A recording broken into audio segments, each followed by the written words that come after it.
Isn't this BJ40 a little beauty? Wouldn't you like to own this one? It looks immaculate inside and out. But this is a different walk around. This one's a warning on what can go wrong when you buy a car without inspecting it or have somebody inspecting it first. When you buy a car sight unseen. When you spend $30,000 or $40,000 or $5,000, well, $5,000 you're going to get a piece of shit. But when you spend $30,000 or $40,000, this vehicle will probably not ever see the road again. Never be registered, never be roadworthy again. I'm going to get this one on the hoist and we're going to go through it. This is a little buyer beware. Walk around, we'll get on the hoist. Richard and I will go through it, have a chat. This particular vehicle, well, it says it's a BJ40. The dash says it's a later model. It's got a 3B in it, but it's stamped BJ40. It's a big eye, so it's a newer chassis. There's a lot, the build plate's incorrect. There's a lot going on now. This vehicle was imported from overseas. It doesn't matter what country, but it was imported from overseas, and that's where the problem started. Not only did it get imported from overseas, it then got an inspection by somebody else before Mr. Landcruiser, and they actually fixed the roof and did a terrible job, a shit job. It's got, I can see, well, there's rust all up in there. It would not pass, this vehicle wouldn't pass a roadworthy, especially not a Mr. Landcruiser, anyone's roadworthy. But this one got an inspection saying, yeah, you've got a good car, you should buy this one. And that's so, not only did she get sold a dud, but then someone said, I'll take your money, $1,800, we'll fix a roof, and say, yeah, you've bought a beauty. Well, they also lied to her. So let's not waste any time. Let's go through all the things why we say this one will never be on the road again. Get her on the hoist. Righto, we've got it on the hoist. I'm about to lift it up. About to have a yarn with Richard on the findings of this thing. But I've got to say, when we do, it's like a roadworthy, we do a report on a vehicle. And I was reading the list, I've got a list here, I'll read a few things. Now, we expect this list from a farm find. People bring us cars from paddocks, sheds, barns, whatever, all the time, saying I found it out the back of, isn't she a beauty? She's rust free, she drives, it stops, starts. Can you do a roadworthy? And this is common stuff, but for this one, I know it's over 30 grand, near 40 grand, I'm not too sure the exact figure, but also on top of the money to have someone say that it was good to go. Someone here in Australia said that it was good to go, and then we get it and we start. The hoist was busy, so one of the lads thought, well, I'll start on the few of the electrics, and some of the list on this one is for a roadworthy, no headlights, no brake lights, no wipers, no internal high beam warning light, no cluster lights, hazards only work on one side, no interior light, no sun visors, no horn, no seat belts, seat frames unsafe, missing seat belt anchors, battery tray. The list is huge, it just goes on and on and on. Again, all those items I said, we see this every day because people are bringing us farm wrecks, but something, when someone's dropped all this money into it, it's disappointing. Very, very fixable. When you start talking about it needs a new chassis, it needs a new floor, it needs a new engine. The engine we don't know yet, but it's blowing blue smoke. So guesses are it's not just a diaphragm. Guesses are we have to look further, but it's not the good colour smoke. It's not unburnt diesel. So straight away the engine, we have to glow it. Even when the engine's warm, it still takes 3 or 4 glows just to get this thing turning over. Brand spanking new battery, keys off, out of ignition. Over a couple of nights, it's got a drawer somewhere, so the battery's gone down to 0. Pretty much not what you want to do to a battery. You just destroy the life of the battery, even though it's brand new. So there's just multiple things, but I'm going to go find Richard and let's look at the structural things that are really shocking and the disappointment we had to give this client. Okay, so here we are, Richard. The extensive look underneath. You've been under this a couple of times. What did you find? Just walk us through the whole thing. I know you've got the GoPro there. You're going to do some photography, some real close-ups of the mess. Yeah, I think we'll go through it. It's kind of astonishing, really, that every time I come under this vehicle and I look over it again, I find something new that surprises me. That this, it's sad. It really is. It's I don't know what to say really. I'm lost for words. Yeah. It is hard to capture it all. So you'll run us through probably one side, or we'll go back and forward. But it's from one end to another. She's stuffed. Yeah, definitely, mate. I mean, you know, at first glance, there's, you know, immediately when you get under here, you find, you know, you got nuts and bolts loose everywhere. This was just a scratch on the surface really of what's up with this thing. But you know, moving back, instantly we noticed that there was something wrong with the chassis up here.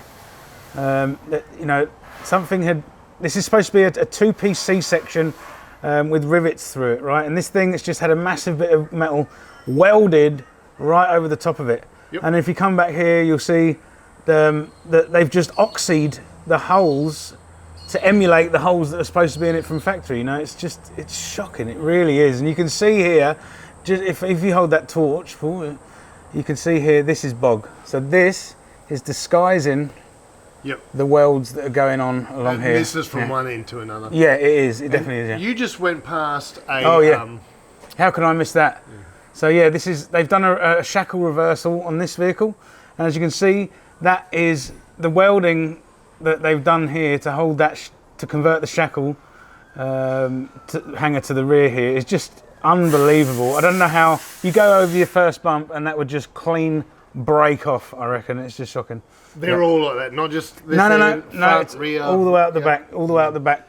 We've got another hole there, which you can see that they've oxied into it. I see the bog and the it's cracking. Through, the bog's cracking through there. It's more visible here. You can see it just in there. Chassis. Yeah, it's really bad.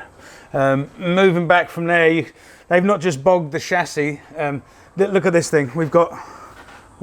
This is diesel that is pouring out of this thing, dripping down the exhaust there. It's everywhere, and that's because it's obviously got a hole in it.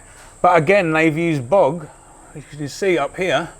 They've used bog to cover up what's going on underneath there. It's obviously got a crack, or it's corroded or whatever. You pointed out earlier that should be sitting. That should be it should be about 5 mil protrusion out from the tank, that drain plug. And you can see that it's almost flat. It's chock full of bog. So we've got a chassis that's full of bog and oxy cuts. We've got a fuel tank that's full of bog and oxy cuts. And I have noticed the chassis is fully one piece. All of the rear and front cross members are all welded solid on there. And where the suspension hangers go, they've welded extra bits of steel. Every bit, yeah. And if you notice, something that I've only just seen just before we started filming here is this. You see the tail shaft? Now that's just been cut. So it's got 5-speed in it, so they obviously need a bit more length in it. So they've just cut it and welded it to it. That's not going to be balanced. There's a strength line in that. It definitely doesn't line up with Australian standards, this vehicle. No, and that it makes you realise why we've got standards in Australia, because it's shocking. So what we're saying, for a roadworthy, you need another chassis, but to put on another chassis, everything comes off this chassis. And then then when we start reassembling it, if we were to, you need new tail shafts, new fuel tanks. It's all the accessories and auxiliaries and everything that bolts to the tail shaft. Most of it needs replacing. I see like hangers chewed out. That's actually shocking. That hanger has been like that for a while. That's not just done that. That's shocking. And look, before I forget, we'll look up here. Right, this was supposed to be rust-free. And you can actually see all the rust and it's just been covered up with bog, and they've hoped that no one will see it. But look, there's holes in there, and that is actually a critical part. You can see where the rust is so bad that it's actually crushed the body mount, and they've just loaded it up with more conveyor belt material to get the body level. It's terrible. So we got a new chassis, we got everything that bolts to it's going on new, fuel tanks, everything. Then you'd sandblast the body. We've got new floors, new sections. You'd have to repair all of that, and goodness knows what's under here. So again, you've got more bog there, But then you can see the swage disappears. So what is that covering up? So you will need to. So they've bobbed over top of rust. Yeah, essentially, yeah, definitely. And somebody's approved this. Well, the person that approved it would have never had it on a hoist. I think what's really upsetting about the whole thing is that she had an Australian guy that she trusted. Yep. That went to look over this vehicle, and took her money, sent her a video, a bit of a walk around on her mobile phone of this thing, bigging it up and praising it.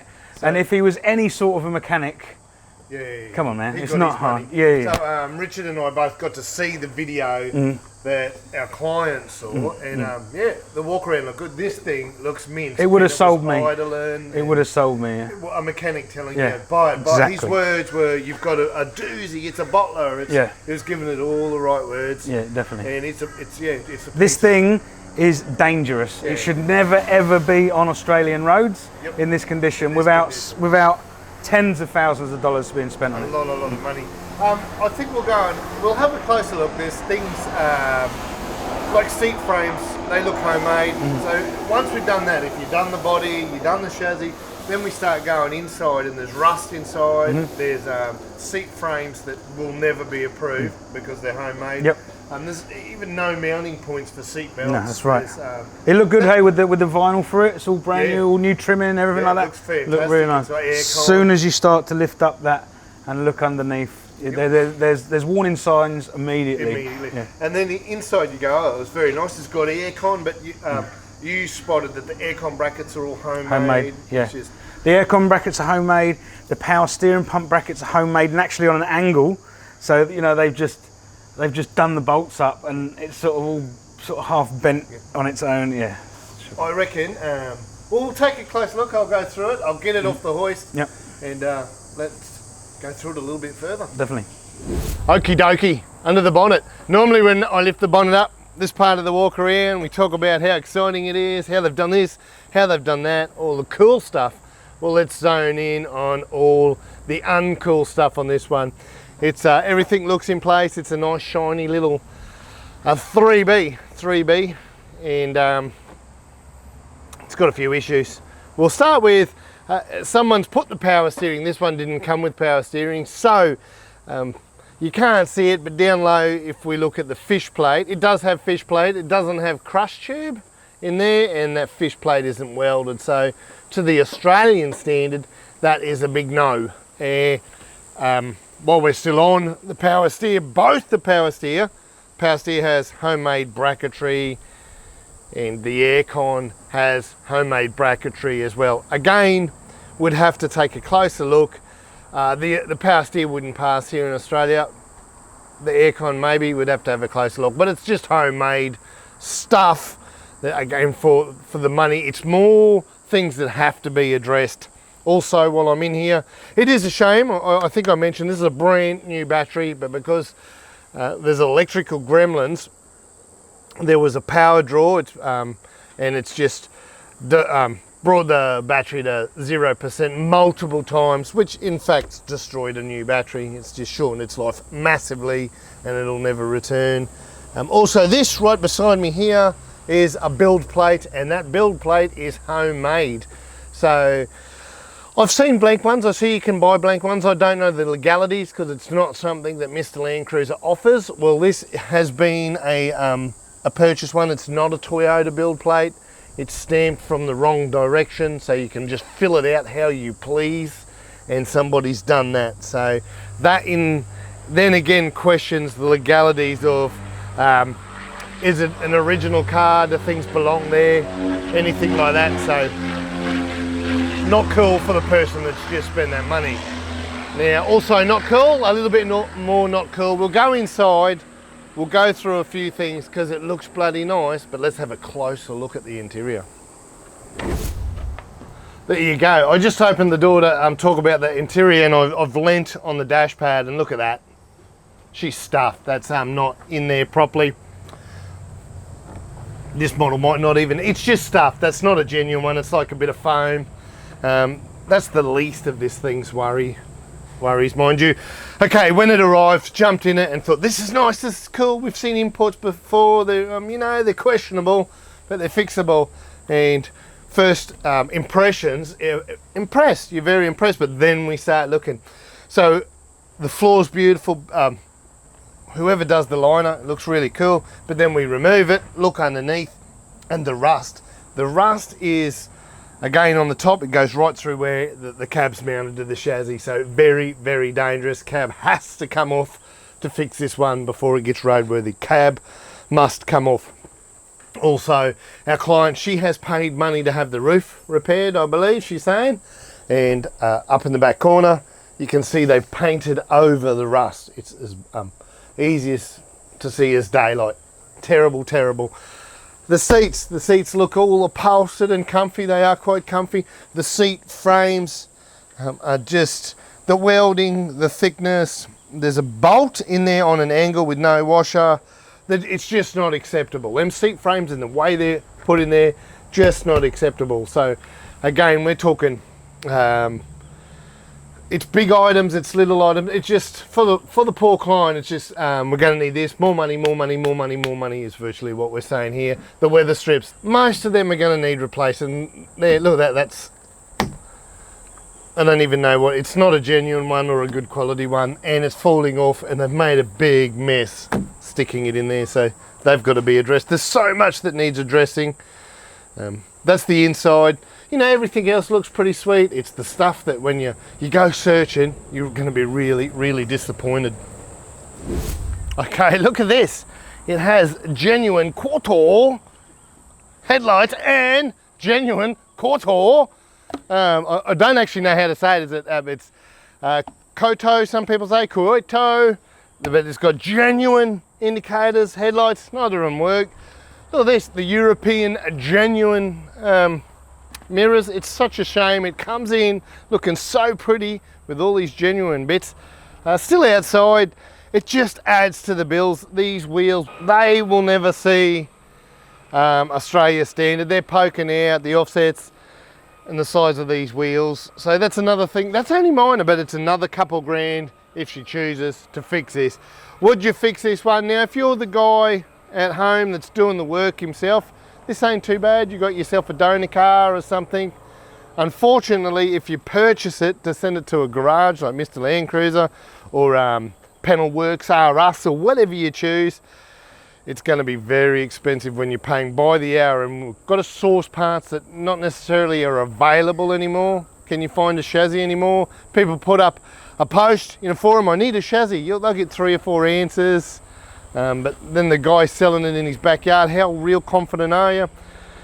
So the poor client on this one's got to make some hard decisions of what to do next, and it's not looking like she will restore it. Maybe it'll find a nicer home. But I've got to say that in this case, this one rolled into Mr. Landcruiser for a roadworthy. It came in for a roadworthy. We got on the phone and said, this will needs a restoration, not a roadworthy. The car, she had dropped, beg my pardon, she had dropped, you know, it's 30 grand, near 40 grand to import it, thinking she'd got something real nice. She has asked Mr. Landcruiser to tell her story. It was her request to tell her story. One, she has to take some sort of action and get it all documented what's wrong with this thing. Legally, it's probably not going to happen though, but she still needs to take action. Two, the guys and girls at home looking for their first or looking to purchase an imported vehicle or a sight unseen vehicle, there is so, it's not just imported, there are so many one car sales wonders on the internet selling shit every day. I see it every day in marketplace. You're going to get stitched up. And so the owner of this one wanted Mr. Landcruiser to do a video, a buyer beware video. So on their request, we were happy to run through this one. And I am sure there is a lot more. We have not driven this vehicle. We do not know what the gearbox is like. We've not got it on the road, nor will we. We don't know what the axles are like. Richard and I have just been telling you a story about what we see visually after being here for a few hours. I'm sure the harder we dig, the more we're going to find. Very sad ending. Who sees where this one will end up? Maybe in a paddock, a farmer can use it, or somebody that has a donor car may give it a bit of love.